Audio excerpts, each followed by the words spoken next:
తీసుకొస్తున్నాం. ఇక్కడ లేనటువంటి గెస్ట్ హౌస్ 70-80 కిలో కట్టిన గెస్ట్ హౌస్, కొత్త గెస్ట్ హౌస్ 4.5 కోట్ల శాంక్షన్ ఇచ్చి కొత్త గెస్ట్ హౌస్ కడుతున్నాం. అదే మాదిరిగా నా కోరిక, ఈ ప్రాంతంలో ఏవైనా కార్యక్రమాలు జరిగితే టౌన్ హాల్ లేదు, ఖచ్చితంగా ఆత్మకూరులో టౌన్ హాల్ కట్టించే బాధ్యత నాది అని తెలియజేస్తా ఉన్నా. ఎవరు ఊహించలే. ఆ దవాఖాన పరిస్థితి చూస్తే అందరూ మాట్లాడిపోయేటోళ్ళే, దవాఖానకు వచ్చిన ఎవరు లేరు. కానీ నేను ఎమ్మెల్యే అయిన తర్వాత దాదాపు 5 నుంచి 6 సార్లు హాస్పిటల్ విజిట్ చేసి గవర్నమెంట్ లో ఒప్పించి ఇరిగేషన్ భూమి ఏదైనా ఏమంటారు బీజేపీ క్యాంపులో రోడ్డు ఫేస్ కు 4-5 ఎకరాల భూమి తీసుకోవడం జరిగింది. గవర్నమెంట్ శాంక్షన్ ఇచ్చింది. 28 కోట్లతో 50 పడకల దవాఖాన కట్టబోతున్నాం. ఇది కూడా ఒకసారి ఆలోచన చేయాలి.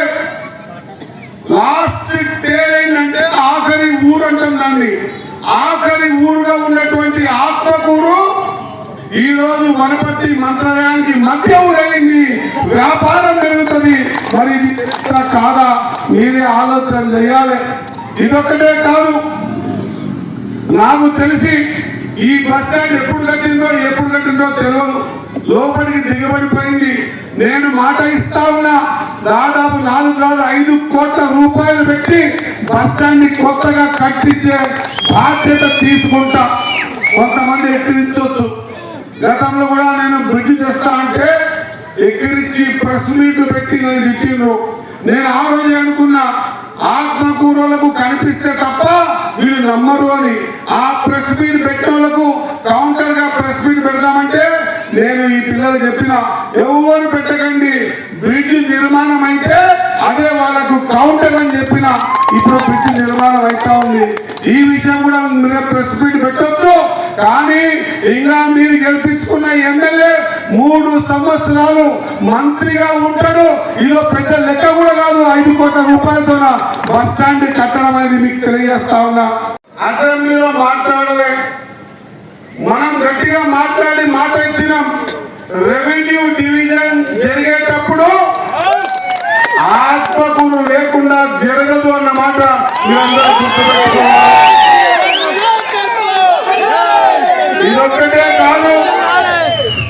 ఇదొక్కటే కాదు, మీ అందరికి మాట ఇస్తా ఉన్నా. ఈనాటి వరకు జరిగిన పనులు మాటికి చెప్తే దానికి రుచి ఉండదు. అవి లోకల్ సీసీ రోడ్డు కావచ్చు, ఎస్సీ సబ్రాంక్ 2 కోట్లు కావచ్చు, అమ్మ ఆదర్శ పాట 2 కోట్లు కావచ్చు, మెయింటెనెన్స్ పీడబ్ల్యూడీ రోడ్డు 1,17 లక్షలు కావచ్చు, మంచినీటి సరఫరా కోసం 40 లక్షలు కావచ్చు, బీటీ రోడ్డు ఈరాంపురం నుంచి పాంపురంకి 7 కిలోమీటర్లు 60 లక్షలు కావచ్చు, ఫ్లడ్ ఫండ్ కించి 15 లక్షలు కావచ్చు, క్యాప్ ఫండ్ కించి 1,20 లక్షలు కావచ్చు, పిఎంసి గ్రాంట్ కించి 13 కోట్లు కావచ్చు, కొత్త సబ్ స్టేషన్లు మేడపల్లి, బాలకృష్ణపూర్, తూంపల్లి, జూరాలకు 12 కోట్లు కావచ్చు, కొత్త గ్రామ పంచాయతీ బిల్డింగ్లు జూరాల, మేడపల్లి, ఆరేపల్లి, కొత్త గ్రామ పంచాయతీ బిల్డింగ్లు గుంటిపల్లి, దేవరపల్లి, రేచింతాల, తిప్పుడంపల్లికి 1,50 లక్షలు కావచ్చు. ఈ ప్రాంతంలో రైతులంతా కూడా పండించిన పంట వాళ్ళకు ఒక కాలమే అప్పు తెచ్చుకుంటే రుణమాఫీకి దాదాపు 3,000 మందికి 29 కోట్ల రూపాయలు కావచ్చు. అదే మాదిరిగా గాడి ప్రొక్యూర్మెంట్ కావచ్చు, 4,500 కోట్ల బోనస్ కావచ్చు, మహాలక్ష్మి గ్యాస్ సిలిండర్ ప్రకారంగా 4,740 మందికి 1,40 లక్షలు 3 నెలలకు కావచ్చు, గృహజ్యోతి 200 కరెంటు ఫ్రీ సర్వీసెస్ కి 5,000 మందికి నెలకు 1,40 లక్షలు. మీ డబ్బంతా ప్రభుత్వానికి, కరెంట్ డిపార్ట్మెంట్ కి ప్రభుత్వం కట్టేది కావచ్చు. ఈ మండలంలో ఒకటే 152 మంది సీఎం రిలీఫ్ చెక్కులకు 45 లక్షలు కావచ్చు, 480 మంది షాదీ ముబారక్ కళ్యాణ్ చెక్కులకు 5 కోట్లు కావచ్చు. ఇలా ఎవరు ఊహించలే, ఎవరు అడగలే. మక్కలతో డయాలిసిస్ సెంటర్ వస్తే నా ఆత్మకూరు కూడా కావాలని చెప్పి డయాలిసిస్ సెంటర్ 2,40 లక్షల రూపాయలు కావచ్చు. పరమేశ్వర గుడి డెవలప్మెంట్ కోసం 85 లక్షలు కావచ్చు.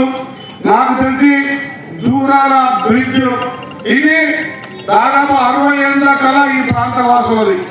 కోరుతా ఉన్నా, అభివృద్ధి జరగాల వద్ద అనే నిర్ణయం ఇంకా 20 రోజులలో జరిగే ఎలక్షన్లలో మీరు ఇచ్చే రిజల్ట్ బట్టి ఖచ్చితంగా 2 అంచెల అభివృద్ధి చేయడానికి నాకు బలాన్ని ఇస్తుంది.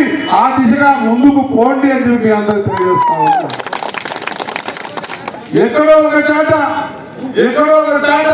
అక్కడిక్కడనో లేకుంటే గతంలో సంపాదించిన పైసలు వార్డులో పెట్టో గెలిస్తే వార్డు డెవలప్మెంట్ వేడుకోవాలి, మళ్ళీ నా దగ్గరికి రావాలా వద్దా? మరి నేను మీకు అడుగుతా ఉన్నా, నేరుగా వచ్చి అన్నా నువ్వు చెప్పినందుకు మేము గెలిపించినాం, ఇక మాకు ఈ వార్డులో పని చేసి పెట్టే విధానం కావాలా, లేకపోతే ఎప్పుడో ఒకసారి కాగితం ఇచ్చి అవుతుందో కాదో తెలియని విధంగా డెవలప్మెంట్ కావాలా? ఆత్మకూరు నిర్ణయం చేసుకోవాలి, ఈ రోజు అమర్చింత నిర్ణయం చేసుకోవాలి, మక్తల్ నిర్ణయం చేసుకోవాలి. దాదాపు 2 ఏళ్లలో ఈ నియోజకవర్గానికి 1,035 కోట్ల రూపాయలు తెచ్చినామన్న మాట మీ అందరికి గుర్తు చేస్తా ఉన్నా. 1 కోటి 2 కోట్లు కాదు, 100 కోట్లు కాదు, 1,035 కోట్ల రూపాయలు ఈ నియోజకవర్గానికి చేయగలిగినాం. మీ ఆశీర్వాదం ఉంటే, మీరు బలమిస్తే ఇంకా 3 ఏళ్లలో 100% ఇంకొక 1000 కోట్లు కూడా తెచ్చి మీ అన్ని అవసరాలు తీరుస్తా ఉంటాం.